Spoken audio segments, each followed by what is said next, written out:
Hi, my name is Chrissy Urbano. I'm here with the Public Library of Brookline's Idea Space program for another Idea Space Craftalong today. Today we're going to be making some crocheted ear savers. So if your ears are getting sore or you have a friend who's in healthcare who has to wear masks a lot and those little straps are kind of tugging on your ears and they're not so comfortable, this is just a little simple gadget that lets you convert the over ear straps into a back of the head strap. So I'll show you all what that kind of looks like. It's basically just a little crocheted strip with a couple of little buttons that your mask can hook onto. If you're a beginner crocheter, this is actually a great project because it's really simple. There's only one kind of stitch the whole time. So it's very easy and quick, and it's very forgiving because it's basically just a tiny rectangle. So if you mess up, it still will probably work as long as you have a little knotted up piece of fabric here. So it will just go around the back of your head, and then you'd be able to attach your mask to those little buttons on there. So to follow along today, you'll just need some yarn. Any weight is going to work. You might just have to adjust a little bit depending. So recommended for this pattern is a worsted weight. This is really thicker than that. This is really a bulky yarn, but it's what I had lying around, so that's what I'm using. And some kind of crochet hook that matches that. So if you're using worsted weight, you'd want to use like an H8, which is a 5mm crochet hook. I'm using one even though my yarn's too bulky, but it gets the job done. You're not doing a giant project. So that's what I'm doing today. You'll also need some buttons. Something like 3/4 of an inch is good because you want something that the straps can really hook onto. You'll need a sewing needle, just any kind is fine, and some thread. I'm using embroidery thread, but you could just use the same yarn you already used. If you have a big enough needle, you could also just use one of those little hotel sewing kits that you have lying around, and then just scissors to snip off your thread and your yarn. So I'm going to switch my camera so you can see what I'm doing, and we'll get started. I will send you a confirmation email in just a few minutes. That email is going to have a good chunk of instructions for you, particularly how to. So to get started, I'm just going to pull out a good chunk of yarn and grab my crochet hook, and I'm just going to put the yarn on my hook. So if you've never crocheted before, you just want to pretend like you're making a knot, like you would be tying a half knot, but instead of pushing through, you're going to loop that back behind the circle that you make as though you're making a knot, like this. And then you're going to grab that with your hook and pull it tight around your crochet hook. Like that. So I'm going to do that again because it's a little tricky to see. You're welcome. Have a great day. And my camera's not super wonderful, so you can also check out a bunch of instructions on how to do this online. So basically, I'm making a loop with my yarn, and then I'm running it back behind the circle. And then that's what I'm going to kind of stick my hook through, and then I can pull it tight.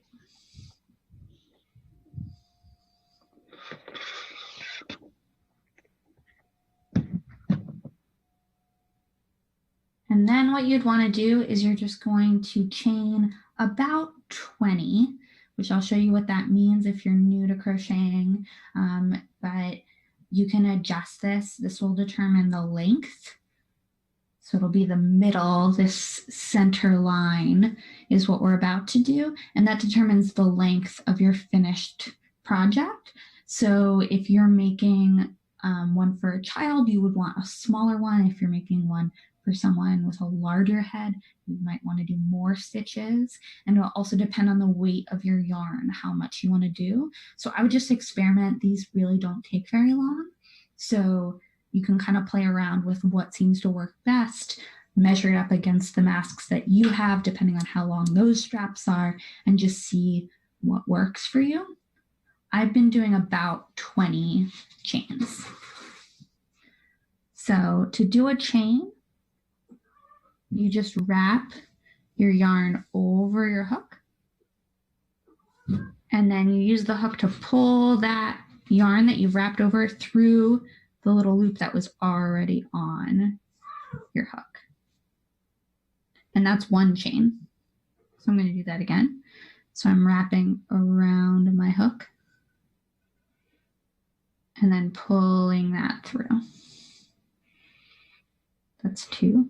And as you go, you're going to get faster and faster at this. So again, you kind of wrap around from the right side. If you're right-handed, you're going to wrap around the right side of the hook, and then you're going to pull that through. Oops.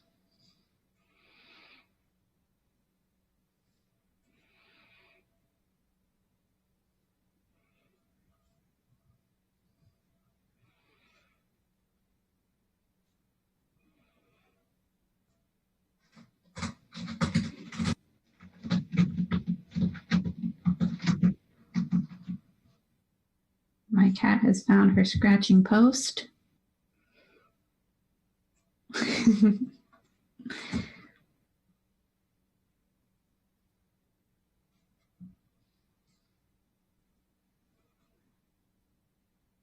if you lose count, you can just count the number of little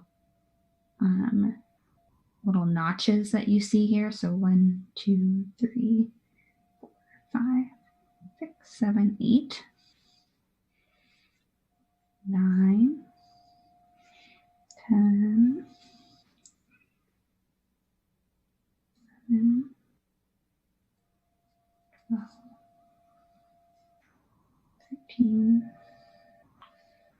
14, 15.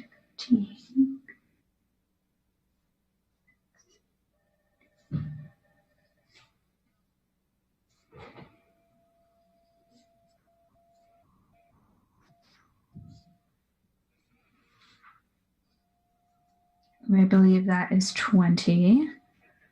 So again, you can kind of see this was also 20. So you can see this is about what the finished length will be by the time we're all said and done. This really determines about what you're going to end up with, because that's about the length of the finished project.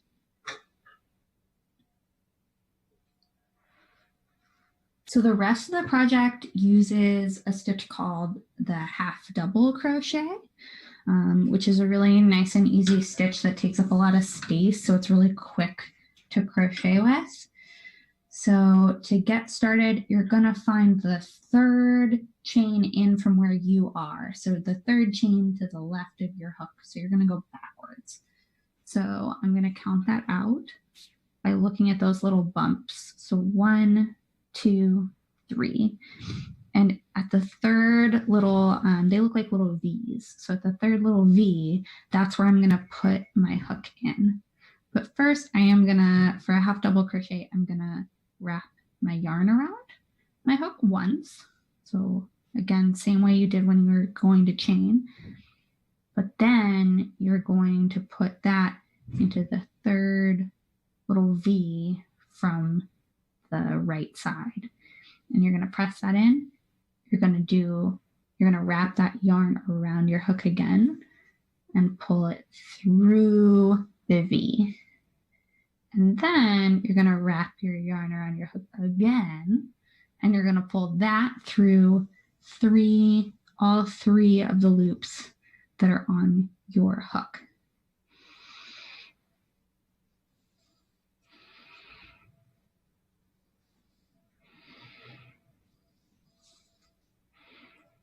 And that is a half double crochet.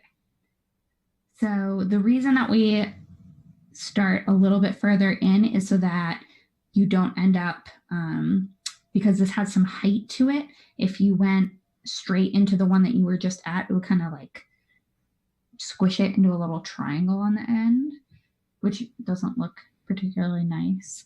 So those 2 chains that we skipped give you space to turn your crochet project. So we're just going to keep doing that. So this time we don't have to skip anything because we're not trying to turn the project around. We're already at the height that we want to work at. So this time we can just wrap this yarn around our hook and go directly into the next little V here. So then now I'm going to wrap my yarn again once I'm into the V, pull that through once, and then wrap again and pull that through all 3 loops on my hook. So I'm only left with 1. And I'm just going to keep doing that the whole way to the end of this. I'm going to do it 17 times. Yes. 18 times because I skipped 2. So yarn over into your chain, pull it through, yarn over through your stitches.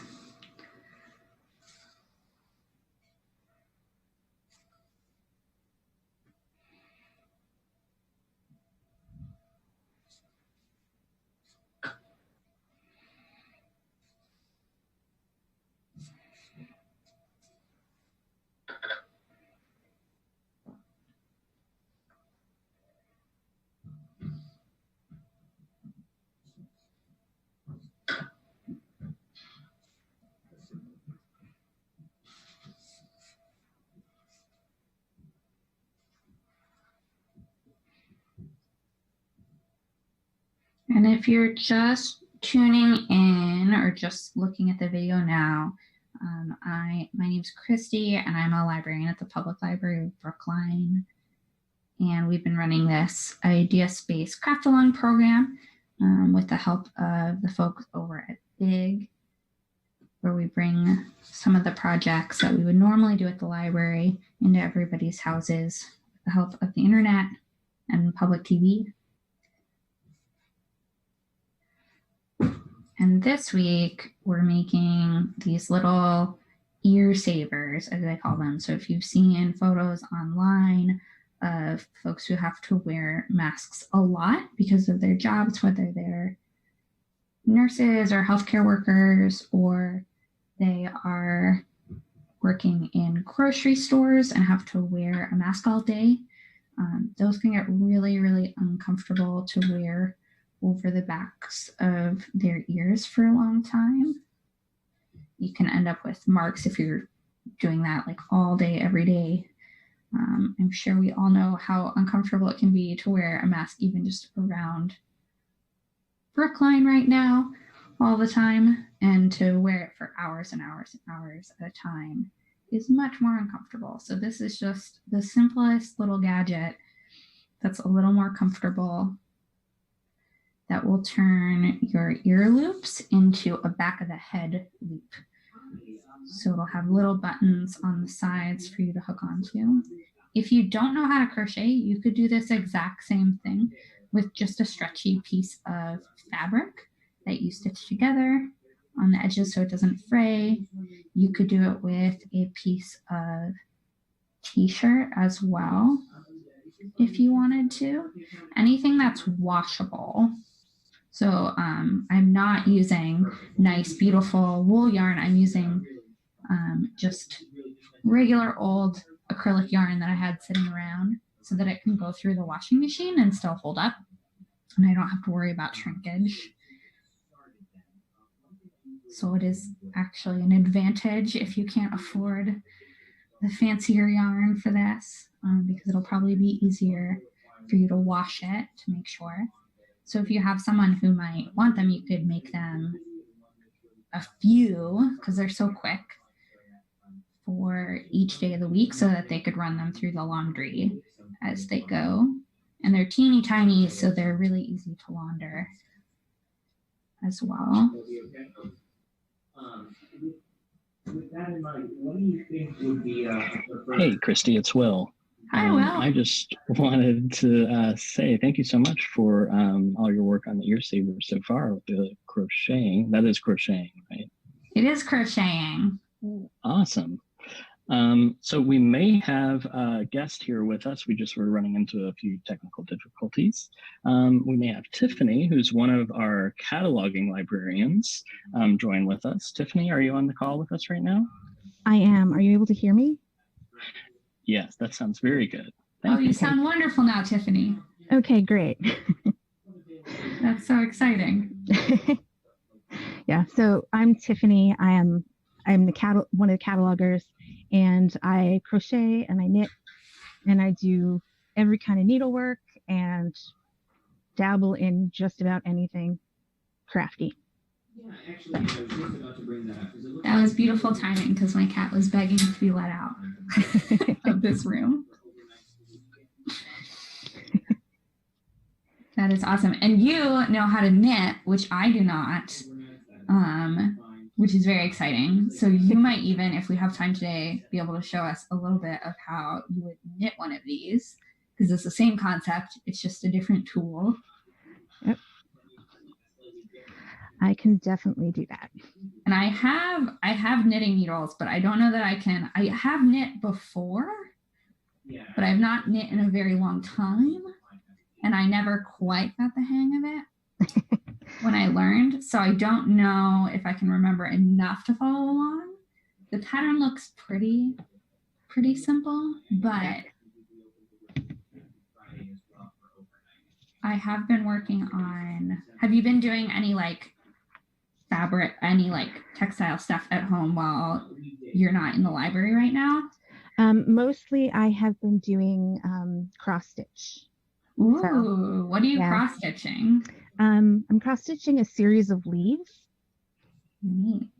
Are you doing just like to be framed? Or are you doing it on something? No, right now I'm just doing it on the cross stitch cloth, and it's 3 and they're pretty small.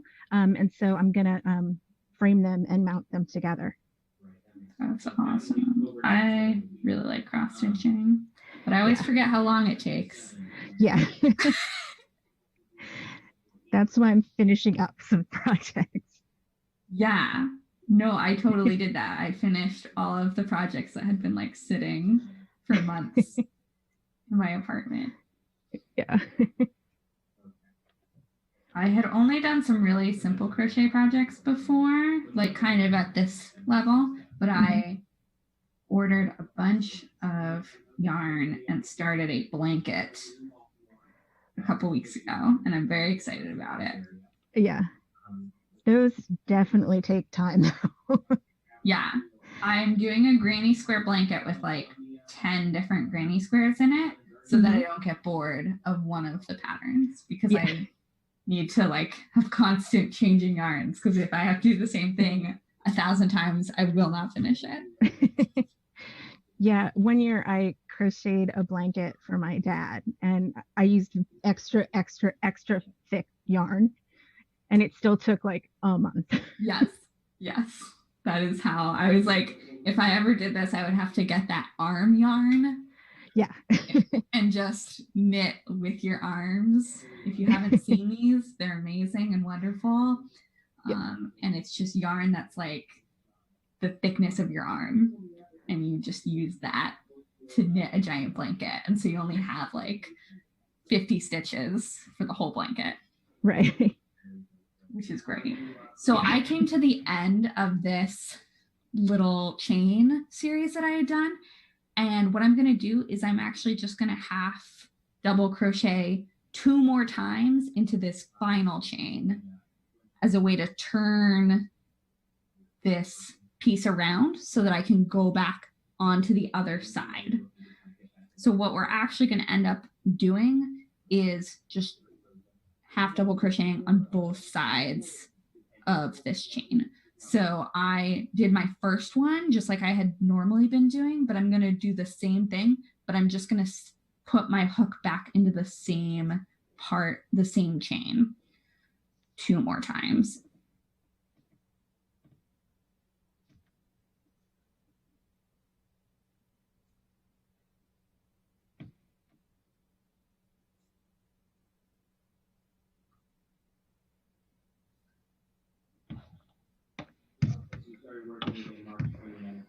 And you'll probably have you have your little tail, and I like to just kind of work around this so that it ends up getting kind of woven in as I go, so that I don't have that sticking out and I don't have to worry about weaving it in later. I'll just kind of grab it with the yarn, and you can kind of play around with exactly how to do that.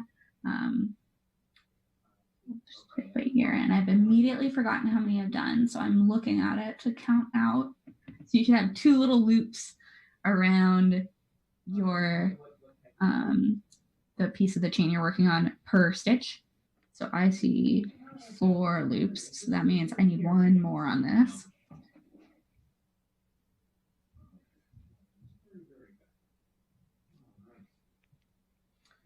So we all know my camera's not that good, but you can kind of see that it's ending up kind of rounded. And then now I'm going to go down this side doing the exact same thing. I'm just going to grab the other half of that V and do the same exact stitch the whole way around until I reach the end here.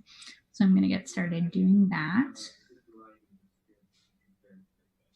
And because we're just going around once, it's like a really natural, easy way to go.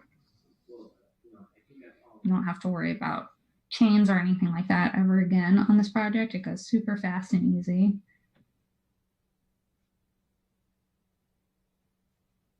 Okay. Yeah. That's very good to know. So you just end up with this like little half circle looking thing on the end, which is a perfect place for your button when you finish. And you'll just keep on going. I will say you don't see a whole lot of live-in visits, so you'll probably be doing those overnight that we talked about. But if there's ever a live-in that comes along, it will be good to know that that's something that you need. Great. Well, thank you so much for reviewing all that with me. That's really, really helpful information. What I would like to do. So hey, it's Will again, and Hey, Will. I'm curious. Do you have a do you know anything about the history of crocheting and knitting, and did they like develop like independently of one another? Yes, they did. I am so grateful that you know the answer to that question, Tiffany, because I have no idea what the answer to that question is. Please answer it. I'm very interested. Yeah, so crochet is actually older than knitting. Sorry, no. They developed independently. Knitting is older than crocheting. Crocheting dates back to the like 18th century is when a lot of that started to come through. And most doilies, for example, are crocheted. So if you think of like, you know, the Victorian household with like the doilies on all the chairs. And then knitting is older because there's evidence of knitting in like sort of very old history, like medieval times. There's evidence that there was actual knitting. That's wild. Yeah. I can't even imagine being like, I'm gonna go say hi to this sheep, and then I'm gonna just like twirl around this fluff I got off of it a lot until it makes a string. Yep. And you know, they used to spin the yarn with a rock and a string, and a little stick. So that was like the precursor to, you know, a spinning wheel and things like that. But yeah, they're really cool looking. I have no idea how they work, but it always makes me appreciate how much, like, why it would be such a sign of like wealth that you would be able to afford lots of clothes and stuff. Yeah. Because yeah, if I had to have all of my clothes hand knit or hand woven, they would be pretty pricey. Yep. And actually, so I follow some costume historians on YouTube because why not? And apparently, cutting curved fabric didn't start until about the 14th century. Before that, everything was made with square or rectangles, and what are they called? The where they sew the pieces at an angle, so they fold the corners over to sew. But yeah, they didn't actually have like curved cutting techniques. Interesting. Yeah. Yeah, I guess scissors, fabric scissors are a beautiful thing. Yeah. Whew. Yep. I cannot imagine. Yeah. So clothing was very expensive. I'm coming to the very end. So because we did, if you can remember that we did 3 into this one, I've already done 1 on this very end. So I'm just going to do 2 so that there's 3 total on this end and 3 total on this end. 3 stitches in that last chain here.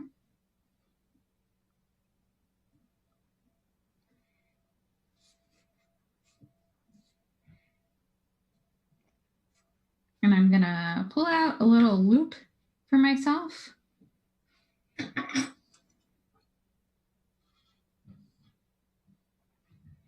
And just snip the end here. And then I'm just gonna feed this little snipped end through this to make a knot.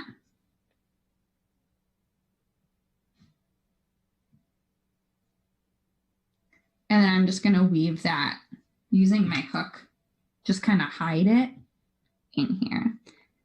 And it is really nice. I realized, especially if you're like getting started, color change yarn is kind of nice because it makes it easier to see which part is your original chain because it'll be literally a different color than whatever you're working with by the end.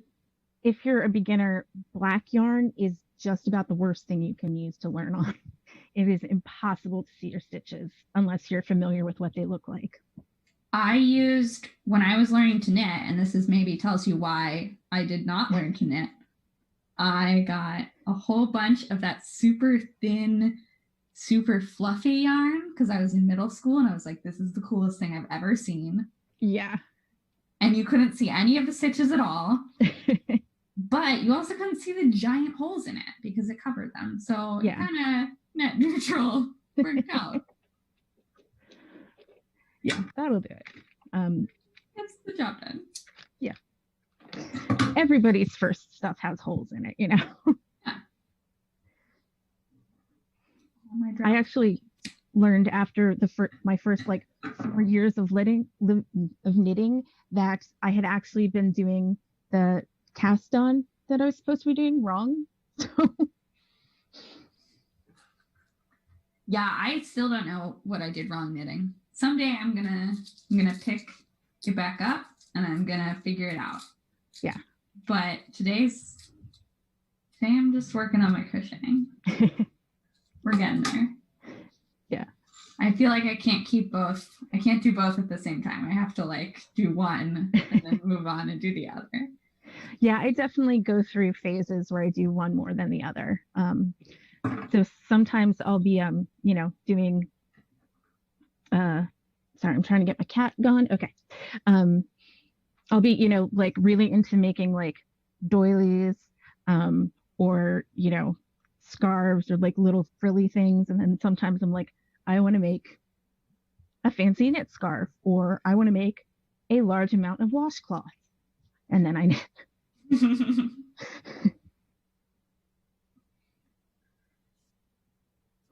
So I'm just grabbing some thread and some buttons and my needle because I'm all set. I have a little strip of crocheted material basically, which again, like you could recreate that using whatever you have around. So if you don't crochet or knit and you're like, I'll pick that up another time, but today is not that day.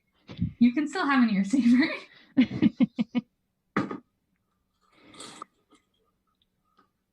So I have a bunch of different kinds of buttons, but you want like roughly, I think, about that size, like your kind of standard size button, maybe a little bit bigger.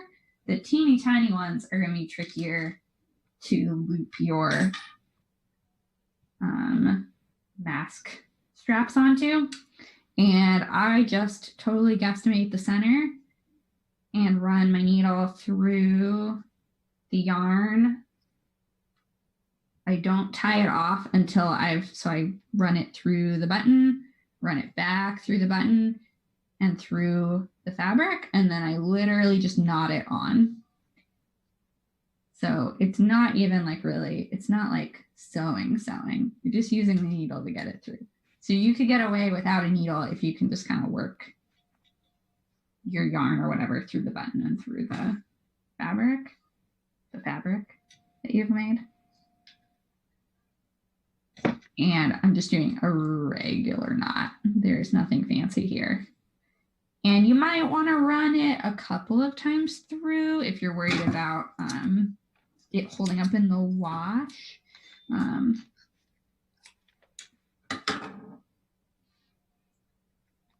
then I'm all set. And I'm just going to do the same thing to the other side. Tiffany, I don't know how long your knitting one takes. Did you want to try and do one or get started on one? Yeah, we can do that. If you're an experienced knitter, it won't take long at all.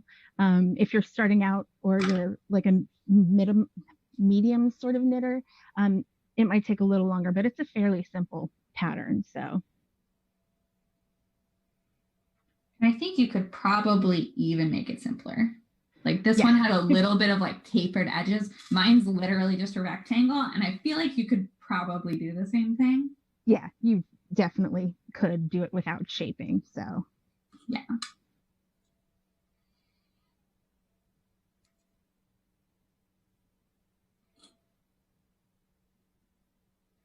So and I don't have any buttons, so it's done the same way as this, but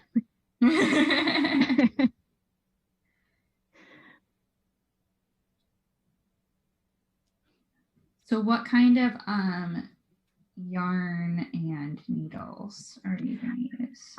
So it calls for worsted weight yarn, and it's just sort of, you know, like not too small, not too big.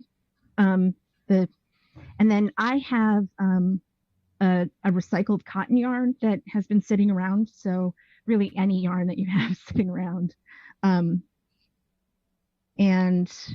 I'm using size 8 needles, but I also tend to knit true to gauge. So it doesn't, like, it actually winds up being the same size with the same, it matches the pattern exactly, I guess it's the best way to say it.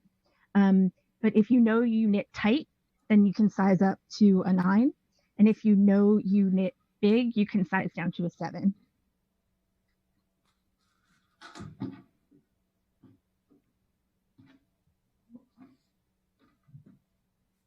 Mine's all finished. Pretty. Awesome. So I think Will can switch the camera over to you so that we can see more what you're doing, because I will like see if I can follow along, but I will probably fail because I do have knitting needles, but I have not knit in like 8 years, I think. Yeah, I'm just gonna pull up the pattern. And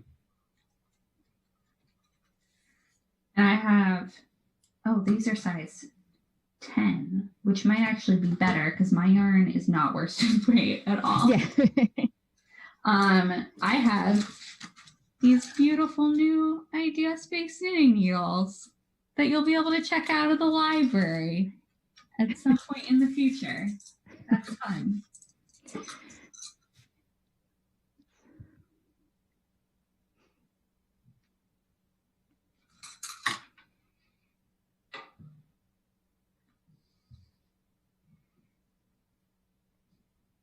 And does When I'm casting on, does it work the same way as when I crochet cast on?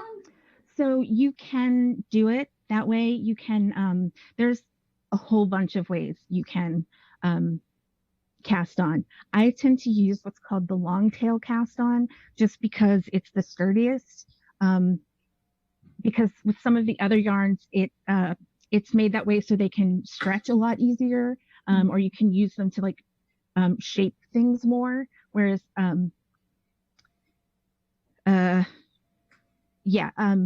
so the straight or the long tail cast on just is a good all-purpose log.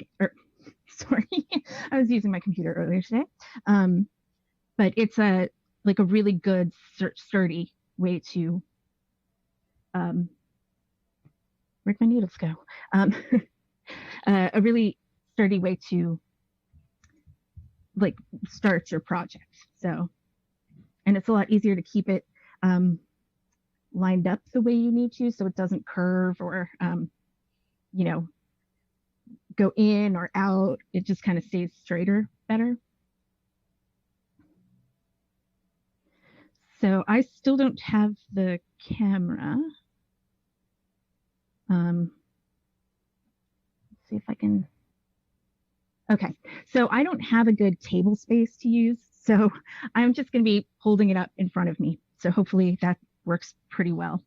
Now I tend to use circular needles, but this is just my preference because regular knitting needles can get a little long. And if I'm working on a small project, this is better for me. But I don't recommend this if you're just starting out.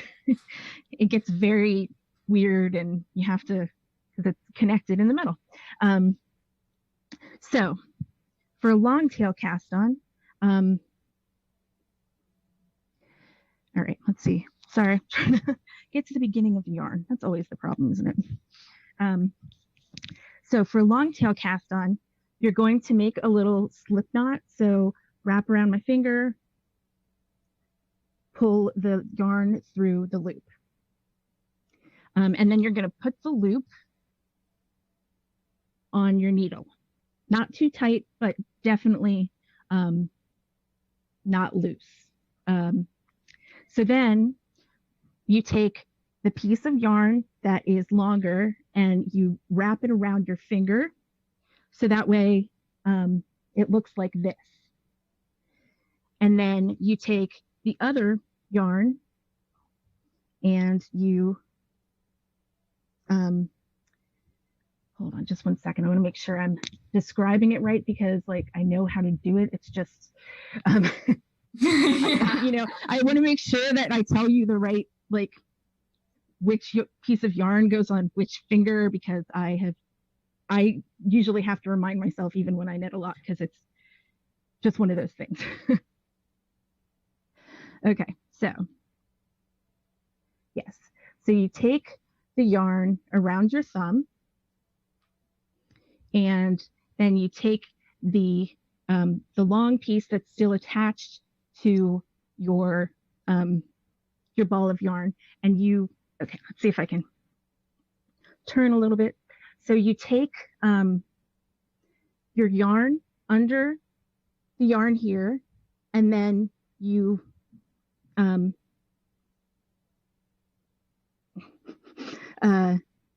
hold on, wait a minute. All right. I have to do this facing me one time.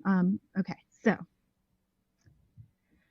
All right, so you have the long piece of yarn wrapped around your thumb and you have the, I can help out from here, no worries at all. The piece of yarn that's connected to the needle, it's called the running end. But so you have them wrapped around your fingers like this. So this right here is the part that it has an ending. And this right here is the part that is attached to the yarn. Okay, and then you go under the thumb and under the running yarn, and then you pull it tight, but not too tight. So I don't know if you're able to see that. You're over to. There we go. There you go. Yeah, this is a new camera or a new phone, so I'm still kind of learning where the camera is. So it looks like you have, right? So I need to switch back up. Yeah.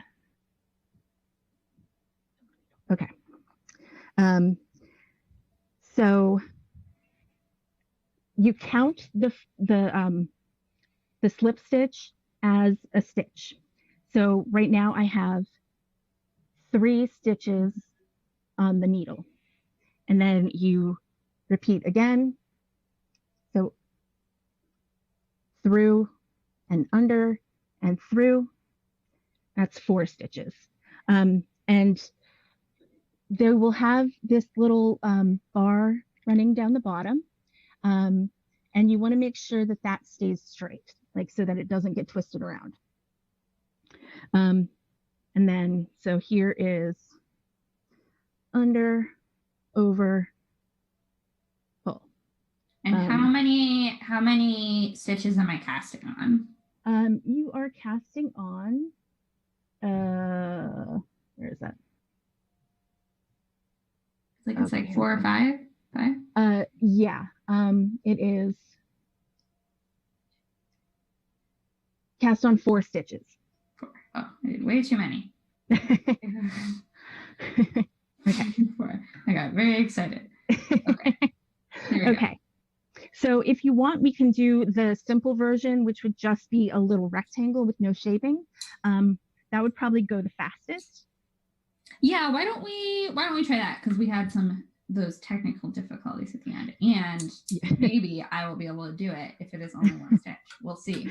Okay. All right. So once you've cast on, what we're going to do is we're going to do what's called stockinette stitching, which means you do the knit stitch on this side, and then when you flip it, you do the knit stitch again. And then it'll look like rows of little bumpy stripes. It won't look like it won't look like a sock, but it will look like kind of a ridge, and then like a part out, and then a ridge, and then a part out. So to knit, okay, listen. So what you're going to do is you're going to take the piece that's still attached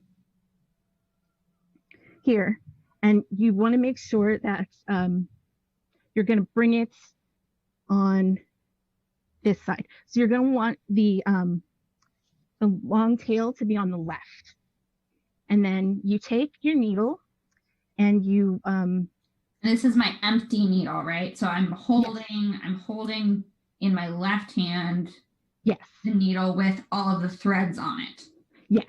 Great. And yeah, and so the long end, the running end, is going to be on your right. And so you're going to, I'm going to try and see if I can adjust this a little bit to make it a little easier for you to see. Okay, so you take your needle and you put it through the front of the stitch.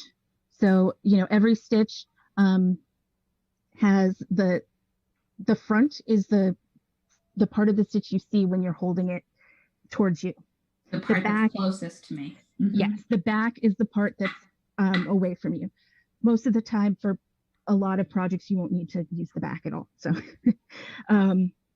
so yeah, so you stitch, or you place the needle through, and then you're going to take your right hand and wrap the yarn around. And so you're going to come around the needle, over the needle, and then you're going to pull that through underneath. And then you slide the stitch to the other needle. So is that, so I'm going over, am I going over the needle that's closest to me, or the needle that is in my right hand or my left hand? That's okay, so you're going to go over the needle in your left hand. So you will take the needle in my left hand. Yeah. So you take the you know what? This is going to be too small, but we're going to try it anyway because I I changed the the what? Oh, I started with the cast on from a different pattern before we decided to do just a short one. Oh, okay. So yeah, but that's fine. We'll get a good idea here.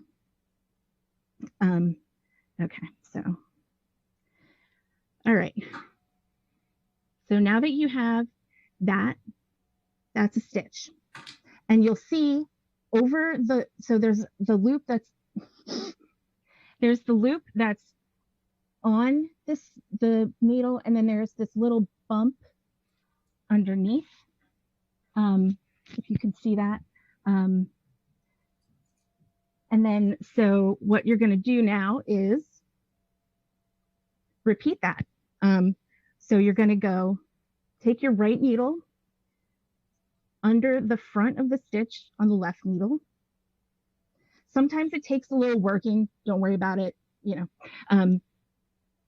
especially if you tend to cast on tightly. Okay, so we've got the needle through the front loop on the left needle. And so you wrap the needle.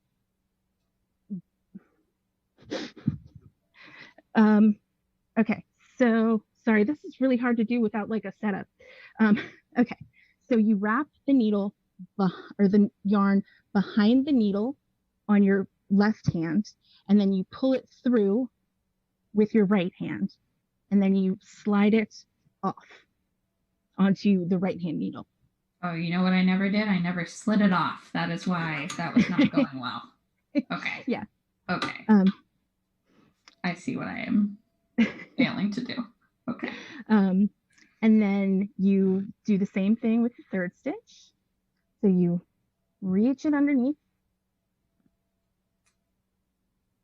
Like I said, sometimes you have to like wiggle it, and then you wrap the yarn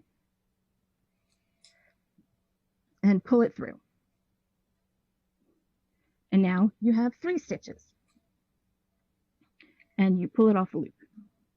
And then, so the final stitch on here, you're going to go through the front. And then you're going to go behind the left needle and around. And then you're going to pull the yarn through the front loop. And then you're going to slip it off the needle.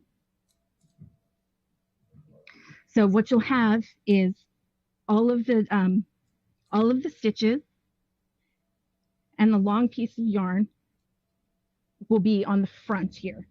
So this is the long piece of yarn right here. This is the short piece of yarn. You can actually cut this if you prefer to work with a smaller bit of yarn there.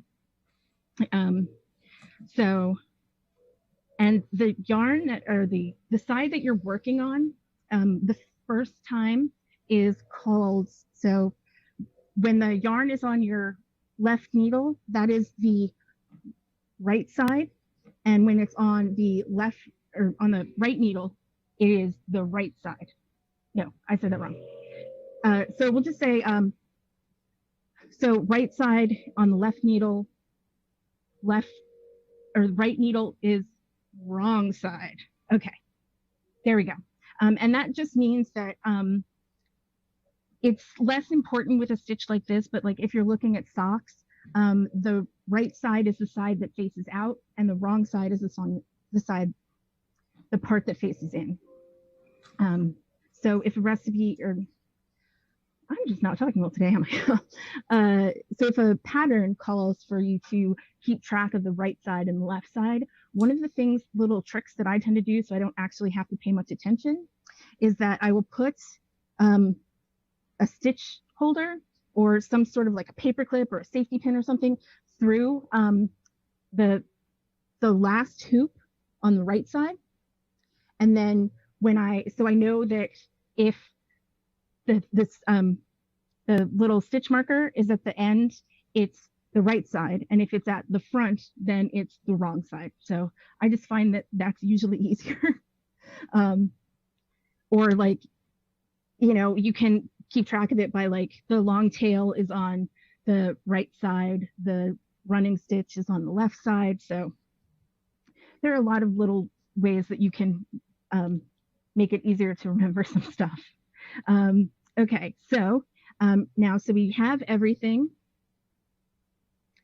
on the right needle, and you're going to take the right needle and put it in your left hand, and the long stitch, or the long tail is going to be on the left again, and the running stitch is going to be on the right. So this is always how it's going to wind up working when you're on the right side. And when you're on the wrong side, it'll be this part. So you can see here that this is the right side because am I saying that right? All right, let me start over with that. Okay, so if the long tail is on the left side, that is the right side. And if the long tail is on the front, it is on so if it's like this, where the long side is on the front, that is the wrong side. So once you've switched your needle to your left hand and made sure that you've got the long tail on the back, then you just start again. So you take your front needle and you put it through, and you wrap it around the back, and then bring it through the front, and then slide it off. So we got one through the front, wrap around, pull through. One thing that you want to be careful of is you're allowed to move the stitches here closer or further to make it easier to slip the needle on, but you just want to make sure that you try not to slide it off. It's fixable if you do, but it's not fun. And so we're just going to finish up this row here. So slip through the front, wrap around the back, through the front hoop, slide off. And then through the front, wrap around the back. I didn't catch the yarn, that also happens. If you find that there's nothing coming through, just wrap the yarn again, because sometimes you can miss especially if you're moving quickly, you can accidentally not wrap the yarn or whatever. So, yep, round the back, through the front. Nope, I messed up, don't do that. So that is row 2. Usually, what am I trying to say? Usually most patterns start with the cast on row, and then it starts counting. So you don't count the cast on row in most patterns. And then if you look at the front now, it's not there's actually instead of there being a bump on each stitch, there's actually a V underneath. So that will tell you how many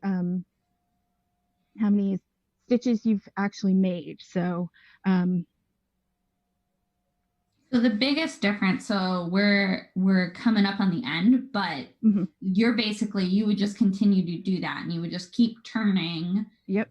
And you, instead of working, I worked sort of horizontally around a center. You're working from like the left side to the right side, or the right side to the left side of your like long. So you're working from the short end to your next short end, all the way down. Yes. And you would end up though with basically the same thing. And we'll post the full patterns so you can take a look too. Yeah. And there are fancy ways you can end it or finish a project, or you can just knit to the end of the row and come here, and you can essentially, you could just tie a knot here. You can do some a stitch called, they're cast off stitches, which make the end neater. But if you just want to get through a rectangle, you don't have to get fancy. Yeah, and I have one of our masks ready here so that I can give it a try. We'll see how my sizing was. Oh yeah, that totally works. And now I don't have it stuck to my ears. So that just goes around the back, and these hooked into here. And it is a lot more comfortable. I wasn't sure if it would actually be that much more comfortable. It is a lot more comfortable. Wear it that way. So there you go. Yeah. And you can I'm sorry, I just lost my place again. Using this stocking or this garter stitch, which is the knitting on each side, it should actually be not super stretchy, but it will have some stretch. Oh, but nice. It should be pretty sturdy, but it's not like, clamped together, but it's also not gonna be like. Yeah, absolutely. So Tiffany, thank you so much. I'm sorry we didn't get to finish knitting yours. I also did not successfully knit anything, but that's okay because I can try again another time. I realized that I was still just crocheting, but just with knitting needles, which is a bad way to crochet and a worse way to knit. So that went well. So thank you so much for joining me and for showing us sort of an alternative way to get the same sort of result. Next week, we'll be doing a little paint along. We're going to have another librarian, Jessica, who's from the reference department, who works with our archive. She's going to come and show us how to sort of turn found nature objects into little tiny pieces of art. So I'm going to co-host that one because she's going to lead it. So I'm going to be crafting along with her, and she's going to show us some ideas for that. And thanks again for hosting us and for working with us on this project. And we'll be back again next Thursday at 4 p.m. Thanks so much.